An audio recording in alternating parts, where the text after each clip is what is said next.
자, 일단 저희 나눠드린 프린트 이거 받으셨죠? 어제 그 해답에 오류가 있어서 그래서 이거 다시 만들어 드렸고요. 그 다음에 자 오늘은 저희 어제 보셨던 그 재고자산 다시 복습해 보도록 하실게요. 아 건설계약부터 복습해야 되겠죠? 자, 일단 건설계약에서의 회계처리 이렇게 등장합니다. 그래서 회사가 돈 쓰면서 공사 진행하고 대금 청구하면서 돈 받을 권리 수채권 발생하고요. 돈 달라고 요구할 수 있는 수채권이 생겼으니 일을 해줘야 됩니다. 계약 부채가 생기고요. 그다음에서 이제 돈을 받았으면 다시 그거 가지고 열심히 일을 해서 또 돈 달라고 요구하고 이런 식으로 기중에 회계 처리하다가 기말이 되어서 계약 수익과 계약 원가, 수익과 비용을 인식합니다. 그래서 이렇게 회계 처리할 때 들어가는 금액들, 뭐 원가 발생한 금액과 대금 청구한 금액, 대금 수령 금액 이런 금액들은 주어지는데 계약 수익과 계약 원가 이거는 저희가 직접 계산을 해야 되기 때문에 이제 누적 수익 기준으로 회계 처리해야 된다 이런 것들 말씀을 드렸었죠. 그래서 그 금액을 계산하는 건 조금 이따 보시고 일단 요 회계 처리 중에서 요 세 가지 친구들은 정리해서 한꺼번에 이렇게 수익 파트에서 보셨던 요 회계 처리 방식으로 계산할 수 있다. 그래서 현금 조자리에는 현금 수령액 넣으시면 되겠고.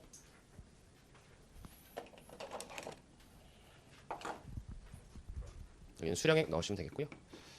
그 다음에 수채권 자리에는 대금 청구액, 청구하면서 증가한 금액, 그렇죠.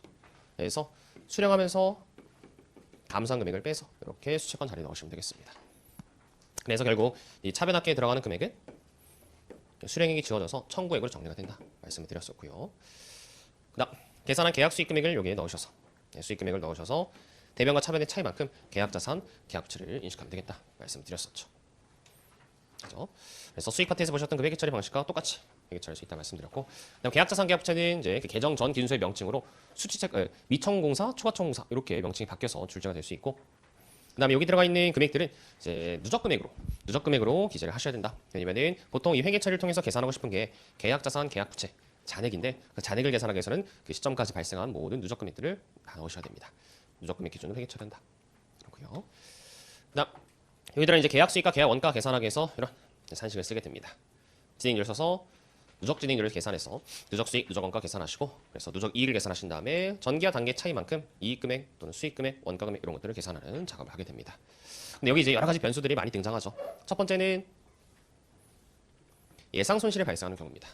저희 회사가 건설 진행하면서 전체 받게 될 계약 금액과 총 예상 원가를 비교했을 때 예상 원가가 더 많이 지출될 걸 예상한다. 돈이 더 나갈 것 같다. 그러면은 앞으로 손실을 더 부담하기 때문에 손실 부담 기억이 됩니다. 그 예상되는 손실 금액을 미리 땡겨서 충당부채로 잡아야 된다라는 규정이 적용되죠. 그래서 그 손실 예상액은 여태까지 인식했던 수익과 원가의 나머지라 생각하시면 됩니다. 그래서 여기까지 x 2년 말이를 한다면 x 2년 말 누적 진행률까지 이 수익 금액 인식했으니 100% 진행이 되면은 전체 수익 금액을 인식하게 될 것이고, 그 다음에 x 2년 말까지 누적적인 진행률에 따라서 원가 인식했으니 앞으로는 또 100% 누적적으로 원가를 인식하면서 추가적인 수익과 추가적인 원가, 즉 단까지 누적적으로 진행된 부분에서 더 나머지서 인식할 수익과 원가, 요 금액이 바로 예상되는 손실이 됩니다. 그래서 수익과 원가를 차감한 예상 손실을 여기에 넣으시면 되는데, 근데 이 금액은 어떻게 계산될 수 있냐면 총 수익 빼기 총 원가의 1 마이너스 누적 진행률 또는 총 손실의 1 마이너스 누적 진행률 이런 식으로 계산될 수 있다 말씀을 드렸고요. 그래서 이 금액을 예상 손실로 집어넣어서 계약 원가를 인식하게 되면 결국 이 자리에 들어가는 금액이 뭐가 되느냐, 총 예상 손실, 총 수익에서 총 원가를 뺀 총 예상 손실이 들어가게 되기 때문에 굳이 예상 손실을 따로 계산하지 않아도 누적 손익에 총 손실 금액을 넣어서 단기 손익을 계산할 수 있다 이런 것도 말씀드렸었습니다. 자, 고요. 그다음 이렇게 예상 손실 하나 보셨었고, 그다음 두 번째 내용은 뭐였냐면 이게 발생하지 않은 계약 원가의 내용이었습니다. 즉 회사가 돈을 썼는데 지출을 했는데 근데 원가가 발생하지 않은 경우, 즉 공사에 투입되지 않은 경우, 그러면은 요 공사에 진행된 원가만 진행률 계산에 포함해야 된다라는 규정에 따라서 뭐 당연하죠, 그죠? 수혜물이 이행한 정도만 진행률 계산에 포함해야 되는데 근데 발생하지 않은 원가가 포함돼 있다, 제외를 하셔야 됩니다.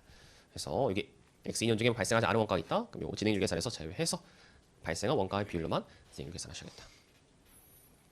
그다음 또 보셨던 내용은 이러한 진행률을 원가 기준으로 적용하지 않고 원가 기준으로 계산하지 않고 다른 기준으로 계산하는 경우에 대한 내용도 보셨었죠. 그래서 저희가 일반적으로는 발생한 원가 나누기 총 예상 원가, 즉 원가의 비율대로 진행률 계산했지만 뭐 완성된 공사의 비율이라든지 투입된 노동 시간의 비율대로 이 진행률을 쓸 수 있었습니다. 그러면은 그 해당 비율을 넣어서 물론 누적적인 금액을 넣어서 진행률 잘 계산하시면 되고, 그 이후의 산식은 동일합니다. 그 누적 진행률을 통해서 누적 수익 금액, 누적 원가 계산하시면 되죠. 그죠? 그래서 그 밑에 산식은 달라질 게 없다. 다만 이 경우에는 다른 점은 뭐냐면 저희가 일반적으로 이 누적 진행률을 원가 비율을 써서 계산하게 되면은 요게 여기 들어가서 이 총원가랑 총원가랑 지워지기 때문에 누적 발생 원가가 그대로 누적 원가 인식이 됩니다. 원가 기준 진행률을 쓰게 되면 여기 들어가서 원가가 지워져서 누적 발생 원가가 그대로 누적 원가 인식액이 되는데 근데 여기 진행률 다른 걸 쓴다. 그럼 얘가 분모가 안 지워지죠. 그래서 계산된 금액을 인식액으로 넣으셔야 된다. 이것도 말씀을 드렸었죠. 마지막으로 보셨던 것은 이 진행률을 산정할 수 없는 경우입니다. 보통 총 예상원가 또는 앞으로 지출될 금액 이런 것들을 몰라서 진행률을 모른다. 그럼 이 경우에는 이거 모르죠? 못 씁니다. 따라서 이 자리에 뭘 넣나? 누적 발생원가 회수 가능액 둘 중에 작은 금액을 누적 수익 금액으로 넣고요. 그다음 누적 원가에는 누적 발생원가를 넣어서 이익을 계산하시면 됩니다. 진행 기준을 못 쓰기 때문에 회수 가능한 금액까지 누적 발생원가의 한도 내에서 수익을 인식하신다. 물론 이렇게 진행률을 계산 못하다가 그 다음 연도에 다시 진행률을 계산할 수 있다? 그럼 다시 진행 기준으로 누적 수익, 누적 원가 인식하셔서 누적과 누적 금액의 차이로 이익을 인식하시면 됩니다. 그죠? 다시 진행률을 쓸 수 있다? 이렇게 계산하시면 돼요. 자, 이렇게 해서 건설계약 가볍게 보셨고요. 그다음 재고자산 보시면은 자, 이렇게 해서 8가지 주제가 있었는데 그중에 5가지 주제 여기까지 어제 쭉 보셨었죠, 그죠? 그래서 여기서 한번 끊어서 정리하고 그다음 그 외 기타 사항들인 매출총익법, 소매제공법, 농리법 이런 친구들 더 보도록 하실게요. 일단 맨 먼저 등장했던 것은 이 원가 흐름의 가정입니다. 그래서 재고산을 사서 판매 가능 재고가 되면은 팔린 재고, 남은 재고 이 5가지 금액들을 결정하셔야 되는데요. 일단 이 단기 매입 재고 이 친구는 이 녀석은 회사가 그 단기 산 재고의 취득원가를 결정하셔야 됩니다. 그래서 뭐 환급 불가능한 관세 이런 것들 가산하고 그다음에 매입 할인 리베이트 이런 것들 차감하고 그다음에 후속 생산 단계에 보관하기 전에 보관이 필요한 경우의 원가 이런 경우는 가산하고 필요하지 않은 경우는 차감 포함하지 않고 이런 식으로 해서 저 취득원가에 포함돼야 될 친구들 이런 것들을 몇 가지 살펴보셨었죠. 그죠? 죄송합니다. 그 다음에 하셔야 될 일은 이제 판매 가능 재고 결정되었으니 판매된 재고의 원가와 남아있는 재고의 원가 이걸 구분하셔야 됩니다. 그래서 수량과 단가 이런 것들을 구분하면서 판매된 재고의 금액, 남아있는 재고 금액 계산하셨고 그리고 마지막으로 해야 될 일은 기말 재고, 기말에 남아있는 재고를 평가하는 과정을 거치시게 됩니다. 자, 그래서 이 중에서 수량 결정과 단가 결정에 대해서 보셨던 내용 잠깐만 생각해 보면은 예를 들어서 회사가 기초에 재고 하나 가지고 있었고 단기 3개 샀습니다. 그래서 몇 개 팔리고 몇 개 남았다. 이런 것들 계산. 단계 뭐 실사법, 계속기록법 같은 게 있었고요. 그다음에 팔린 수량과 남은 수량 결정했으면은 그 단가가 얼마인지를 결정합니다. 그래서 총평균법을 쓰면은 저 전체 판매 가능 재고 10,000원어치를 4개로 나눠서 2,500원, 2,500원으로. 뭐 선의선출법을 쓰면은 1,000원, 2,000원, 3,000원, 4,000원 이런 식으로 나누는 게 단위원가 결정 과정이었습니다. 물론 이 과정에서 뭘 해야 되냐면 저희가 산 줄 알았는데 안 산 재고가 있어요. 그럼 기말 재고에서 제외를 해야 되고 안 산 줄 알았는데 산 재고가 있습니다. 그럼 기말 재고를 가산해야 돼요. 또 판 줄 알았는데 안 판 재고가 있어요. 그럼 이렇게 기말 재고로 넣으셔야 되고 반대로 안 판 줄 알았는데 판매한 재고가 있다. 그럼 반대로 판매한 재고에 넣으셔야 됩니다. 이런 식으로 해서 내가 창고의 실사 과정에서 그 파악한 재고가 진짜 내 재고가 맞는지 수정하는 작업이 필요하죠. 그걸 제가 기말 재고 수정이라고 했었고 이런 논리를 통해서 정리했었습니다. 그래서 굉장히 다양한 케이스들을 정리했는데 결국에는 저희가 뭘 판단하셔야 되느냐? 물리적인 그 재고의 수량이 창고 실사 시에 보관이 돼 있었느냐? 근데 만약 그 재고가 내 것이 아니다라고 한다면은 차감해서 제외해 주셔야 되겠고 반대로 창고에 없는데 내 것이 있더라. 다른 곳에 보관되어 있는 내 재고가 있더라. 그러면은 가산을 해주셔야 된다. 그래서 이런 재고산의 수량 수정을 하실 때 언제나 요 두 개를 비교해서 수정하는 연습을 하셔야 됩니다. 그냥 암산으로 개념적으로 외운 대로 계산하시면 분명히 실수하기 마련이에요. 굉장히 다양한 상황이 문제 출제가 될 수 있기 때문에 반드시 다 각각 파악해 주셔야 됩니다. 자, 그렇고요.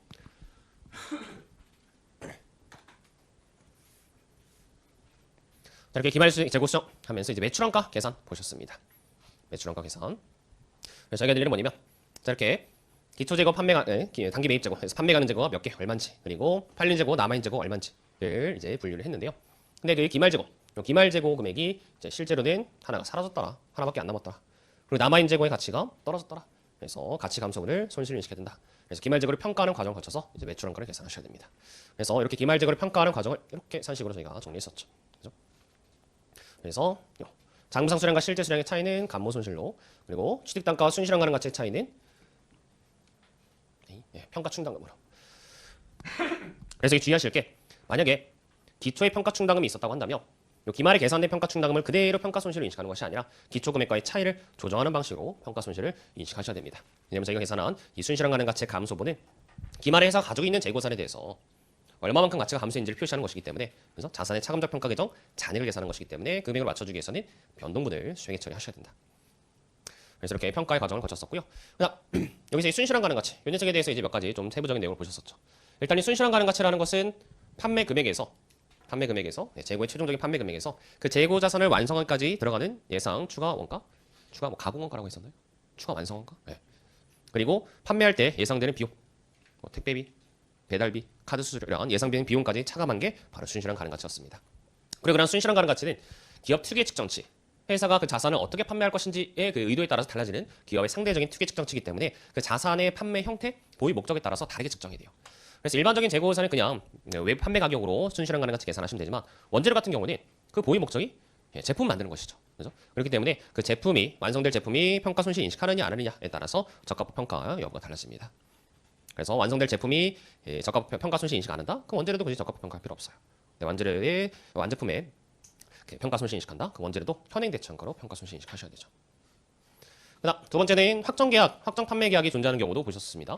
그래서 어떤 재고 자산에 대해서 확정 판매 계약, 미리 예약 주문을 받아놨다. 그러면은 그 예약 주문 가격으로 판매할 재고에 대해서는 예약 주문 가격으로 적합 평가를 하셔야 됩니다. 그래서 예약 주문 가격을 통해서 순실한 가능 가치 계산하고 적합 평가를 하셔야 되기 때문에 일반 판매 수량과는 다른 방식으로 평가가 이루어지게 되죠. 그래서 구분을 해서 평가를 해주셔야 된다 말씀을 드렸었고요. 자, 그래서 이렇게 평가를 하게 되면은 결국 이제 최종적으로 매출원가 인식 금액이 얼마인지 결정이 됩니다. 그래서 다시 이 그림에 나와 있는 내용들을 티기정을 통해서 정리를 한 건데요. 일단 기초 재고, 단기 매입 재고 해서 판매 가능 재고 결정이 되고요. 그 다음에 판매한 재고와 남은 재고를 나눠서 매출원가, 기말 재고를 계산하는데 보통 저희 시험 문제에서는 매출원가를 기초 재고, 단기 매입 재고와 기말 재고의 차이로 잔액으로 역산을 한다. 다만 여기서 이 매출원가를 정말 판매한 재고의 원가만을 넣기 위해서는 이 기말 재고 금액에 장부상 수량, 장부상 단가, 취득 단가, 수량 Q, 단가 P 이렇게 쓸게요. 그래서 장부상 수량과 취득 단가를 넣어서 계산하셔야지 그래야지 판매한 재고의 원가만을 계산할 수 있다. 물론 다른 방식으로 계산할 수 있지만 제가 그 세부적인 구성 내역을 파악하기 위해서는 이렇게 장부상 수량과 취득 단가를 넣었습니다. 그리고 나서 이 기말 재고 가지고 이렇게 평가를 해 나가는 것이죠. 그래서 아까 보시던 것처럼 감모 손실 계산하시고 평가 충당금 계산하셔서 그래서 평가 손실까지 파악하시면은 최종적인 회사가 비용 처리해야 될 재고 자산 금액 이 친구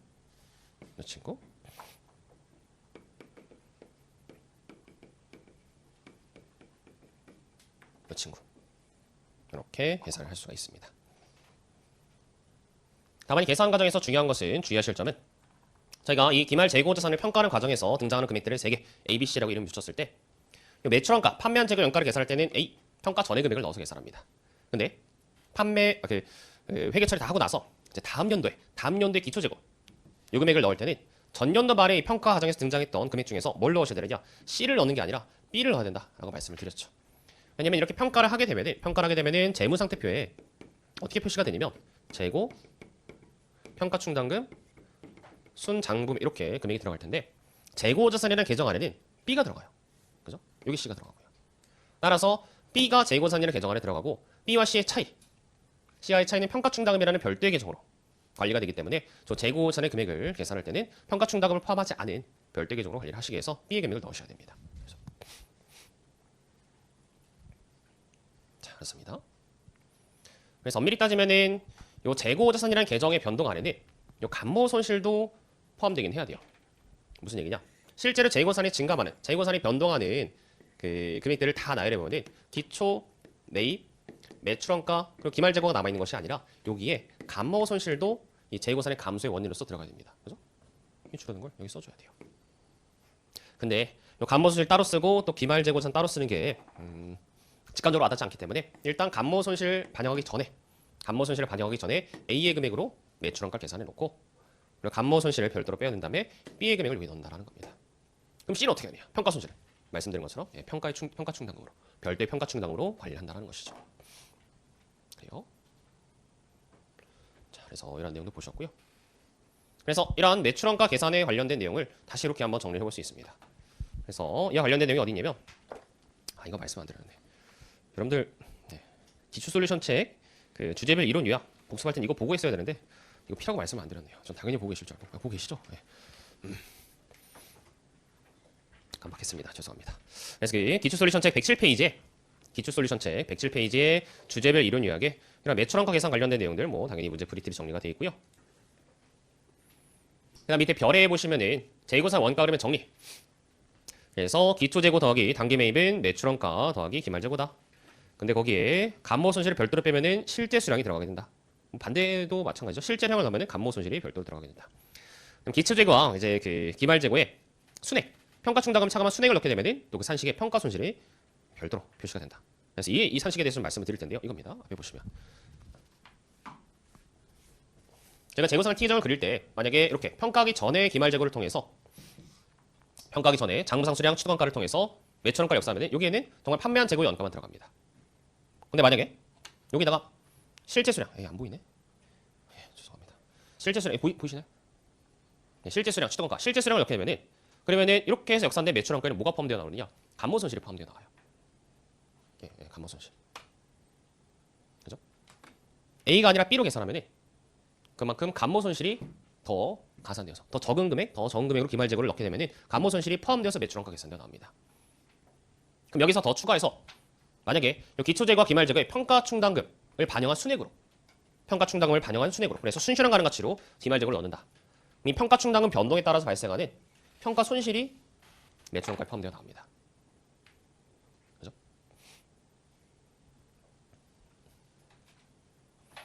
그래서 이 매출원가를 계산하는 방식은 여러 가지가 있습니다. 방금 전에 말씀드린 것처럼 이거 하나 따로따로 계산하는 방식도 있고 아니면은 이 기초재고 기말재고 순액을 넣어서 평가충당까지 포함된 순금액을 넣어서 평가손실까지 포함된 매출원가를 계산한 다음에 여기서 매출원가로 분류되지 말아야 될 금액을 제외해서 전체 비용을 계산한 다음에 거기서 매출원가가 아닌 항목을 제외해서 비용을 인식하는 방법도 있습니다.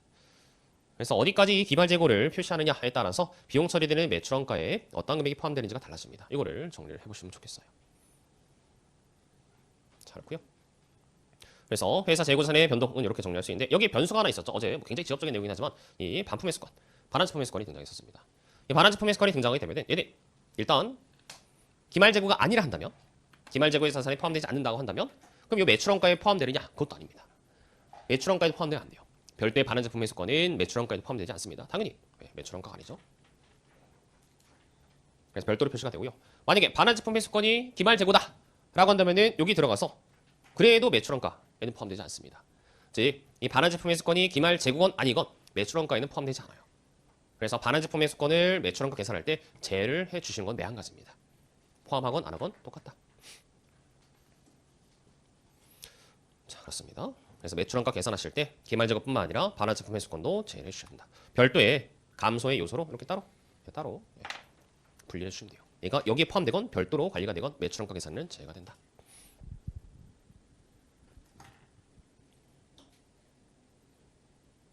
그래서 이 친구는 저희 프린트물 맨 위에다가 여기다가 넣어놨습니다. 보시면 되겠고요.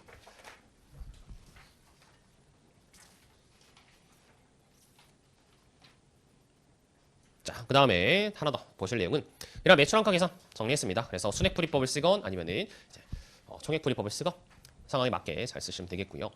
그다음 다시 이제 보실 내용을 보면 제가 이런 매출원가 계산을 하면서 여러 가지 추가적인 내용들이 출제가 같이 결합되어서 출제가 될 수 있었습니다. 단순히 매출원가 계산해라 이런 문제가 아니라 단위원가 계산하면서 매출원가를 계산하는 상황. 그래서 이동평균법 쓰면서 매출원가 계산해라 이런 것들. 그 다음에 기말재고 기말재고를 수정하면서 그래서 기말재고에 포함될 수량, 포함되지 말아야 될 수량 이것들 수정하면서 매출원가 계산하는 경우. 그리고 플러스 기말재고 평가의 과정에서 변수가 들어가는 문제들.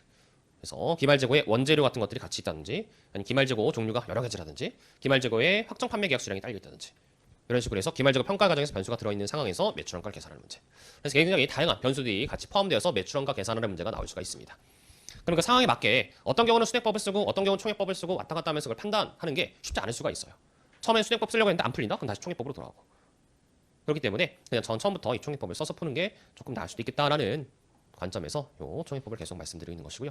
어쨌든 그러한 이제 문제가 나오면 저희가 어떻게 변수를 고려해야 되느냐. 일단 첫 번째 색깔 좀 다르게 써볼까요? 만약에 매출원가 계산하면서 단위원가 계산하라는 문제가 나온다. 그래서 이동평균법, 총평균법, 선입선출법 이런 문제가 나온다고 한다면 그 단위원가 계산을 통해서 기초재고와 단기매입 그리고 매출원가 기말 장부상 수량을 직접 계산하시면 됩니다. 이걸 왜 말씀을 드리냐면 제가 그 단위원가 계산이 아니라 그냥 일반적인 매출원가 문제에서는 이 매출원가를 역산하는 방식으로 계산을 해요. 기초 매입 기말 금액을 통해서 역산하는 방식으로 계산을 합니다. 근데 저 단위원가 계산의 문제가 나오면 여기 들어가는 금액들이 직접 계산이 돼야 돼요. 그래서 특히 요 매출원가를 직접 판매된 재고 원가로 계산한다. 이게 좀 특이사항이 있습니다. 그래서 단위효과 계산을 통해서 계산된 금액 가지고 이걸 채워 넣으시면 되고 거기서 플러스 추가적으로 뭐 평가, 감모 손실 이런 것들 인식하는 것은 똑같습니다. 네, 두 번째 기말제곱 평가부터 보실까요? 네, 기말제곱 평가. 만약에 매출원가 계산하는 문제가 나오면서 기말제곱 평가하는 문제가 나온다? 그럼 여기서 주의를 하셔야겠죠. 일단 매출원가, 판매된 재고용가는 장부상수량과 단가 이를 통해서 평가하기 전의 금액을 넣어놓고 이쪽 부분을 따로 떼어놔서 계산을 하시는 게 좋습니다. 기말제곱 평가에서 여러 가지 변수가 발생하면 이 평가가 굉장히 다양하고 많아요. 그죠? 어제 보셨다시피 여기에 확정 계약을 걸어놓을 수도 있고 제품이 A, B, C 막 이런 식으로 여러 개일 수도 있고 원재료 들어갈 수도 있기 때문에 요 판매된 재고의 원가만 넣으시고 말씀드린 것처럼 장부상수량 취득단가를 통해서 판매된 재고의 원가만 넣어서 매출원 계산하시고 이 부분 기말제곱 평가 부분은 독립적으로 따로 계산하시는 게 좋습니다. 그죠? 네. 그래서 별도로 말씀드릴 건 없고 따로 해라. 네. 그게 다예요. 자, 마지막으로 보셨던 게 기말제곱 수정이죠. 기말제곱 수정. 그래서 회사가 창고 실사 수량, 창고 실사 금액을 통해서 금액을 파악했는데 알고 보니까 다른 데 보관된 재고가 더 있더라. 또는 회사 창고 보관 재고 중에서 회사 재고가 아닌 게 있더라. 그럼 수정상을 어디에 반영하시면 되느냐? 뭐 어디에도 반영하시면 되긴 합니다. 근데 기본적으로 창고 실사 금액은 감모 손실이 반영된 후의 금액이에요. 거기서 뭐 특이한 가정을 써서 평가 손실이 더 반영됐다 이렇게 가정할 수 있지만 일반적으로 감모 손실이 반영된 후의 금액으로 창고 실사 금액을 줍니다. 그럼 거기다가 이러한 창고 실사 금액에다가 수정사항들을 반영하시면 돼요. 이렇게 쓸까요? 이렇게. 그래서 이 창고 실사 금액에다가 수정상 반영해서 이렇게 계산하시고 이렇게 계산하시고 보통 요 금액이라고 보시면 됩니다.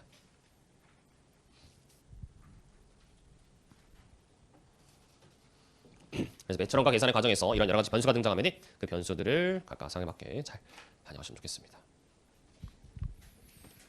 자, 이렇게 해서 일반적인 재고자료 문제들 다 정리하셨고요. 그 다음에 자, 기출 솔루션 책 다시 가셔서 이론 솔루션 책 가셨어요. 자, 이제 재고사의 기타 사항들 매출총익법, 소매제고법 그리고 생물자산 보도록 하실게요.